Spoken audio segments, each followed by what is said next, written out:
A small gathering of resistance outside the White House against the US attacking Syria, as their leaders look at military options.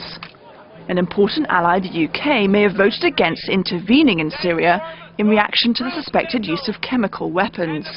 But the US Defense Chief, Chuck Hagel, says the United States still hopes to act with other allies. Our approach is to continue to find an international coalition that will act together. And I think you're seeing a number of countries say publicly, state their position on the use of chemical weapons. On Thursday, British members of Parliament voted against involvement in military action. The ayes to the right, 272.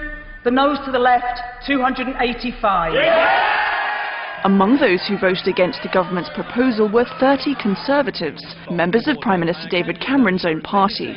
It is very clear tonight that while the House has not passed a motion, it is clear to me that the British Parliament, reflecting the views of the British people, does not want to see British military action. I get that, and the government will act accordingly. And in Australia, the Prime Minister there said his government remains confident chemical weapons were used and that Syrian President Bashar al-Assad is responsible. But then he said there's still time for diplomacy at the United Nations. For the rest of the international community, the focus remains exclusively on the diplomatic process in New York. UN teams are on their last day of a fact-finding mission in the suburbs of the Syrian capital, Damascus. Secretary-General Ban Ki-moon is expecting word on whether chemical weapons were used on people in Syria as early as Saturday.